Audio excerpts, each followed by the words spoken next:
Эгерде сен зекетиңи бербей турган болсоң, ичип аткан тамагың толук адал эмес. Зекет сенин малыңдагы бирөөнүн акысы. Бирөөнүкүн урдап алып жесең, кандай күнөөкөр болсоң, зекетиңи төлөбөй акчаңы жеп аткан болсоң, ошондой эле күнөөкөрсүң. Сен ойлойсуң өзүңчө, неге мен камбагалга беришим керек? Бул келесөөгө беришим керек. Мен иштеп таптым, мен акыл эс, мен кыйынмы мен таптым. Ал өзү иштесин дейсиң. А сен кыйын болгоч тапкан жериң жок. Билесиң, мектепте сенин канча классташың бар эле. Сенден кыйын окугандар бар эле, атасы кыйындар бар эле, бирок алар акыл эстүү болуп кыйын болгон жок. Сен Пифагордун теоремасын азырга чейин билбейсиң. Кайсынын эмне экендигин түшүңө кирбейт, школда окугансың. Сен Айтматов, Чыңгыз Айтматов менен Төрөкул Айтматовдун айырмасын билбейсиң азырга чейин. Бирок сен минген машина крутой. Сен жегениң жебенин аркаңда. А сен кыйын окуган, ушунун бардыгын билген классташың кембагал жашап атат. Демек, сен акыл эстүү болгон үчүн алган жериң жок. Сен шустрымын деп ойлойсуң, сенден кыйын шустрый. Шарик алмаштырганда колдору кыймылдагандар бар. Бирок бечара дагы деле шарик алмаштырып жүрөт. Бирок сен рызкың жакшыраак аныкынан. Сен красавчик болгон үчүн дейсиң. Сенден дагы кыйын, фитнес клубка күнүгө барган, фигурасынагы размерге туура келген каталогко. Ошолор бар, сенден кыйын. Бирок сен жашап атасың. Демек, сен акыл эстүүлүгүң үчүн, эпчилдигиң үчүн, кыйын үчүн, атаң кыйын болгон эмес, атаң өмүр бою колхозчу болгон. Айлыкка жашаган. Бирок сен жашап атасың биякта.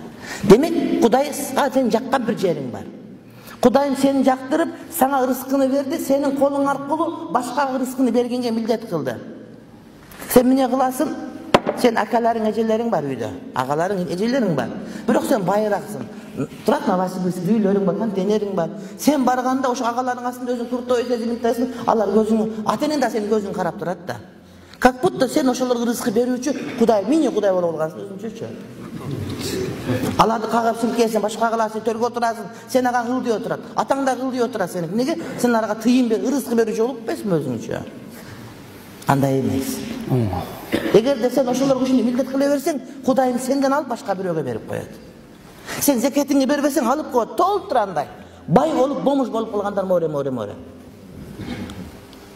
Бай мактанса бир жуттук, бир кризис, өлдүң, болду, бүттүң. Эр мактанса тык бир октук. Канча эрлер өлдү? Ырысбек өлдү, эр эле, батыр эле, Баяман өлдү, Санжар өлдү. Өлбөгөн ким калды өзү? Канча адамдар той кылды, майрам кылды. Бир ок менен өлдү. Жалганбы?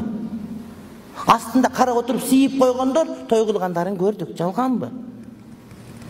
Демек, Кудайдан эч ким улук боло албайт экен. Ошого сен да кыйын болбо. Кыйын болуп, мынтип дөгүрсүнүп барып эме кылба, зекетиңи бер. Ал сенин мойнундагы милдетиң. Колуңа келгенин бер. Кыйын болбо. Бир кожунка куртка кийип алып, машинаңа айдап тегеренип койгосоң эле сен кыйын болуп калган жериң жок. Сенден да кыйындар бар. Төмөнгө түшпөр ака. Зекетиң өз убагында бергениң. Милдет кылбай бергениң. Антен Кудайым сага берди, Кудайым алып койсо, эртең кайры сурап калышың оңой эле болушу мүмкүн. Ошого этият бол, урматтуу бир тууган. Зекет парыз. Кимдеги зекет берген парыз эмес десе, ыймандан чыгып кетет. Баймалап болуп көрүнбө. Бирөөнүн жериндесиң. Оңой эле. Мындан 15 жыл мурда келген мигранттын бардыгын кыйнап койгондорду түрмөгө салып, мынакей канча жылдан бери түрмөдө отургандар бар.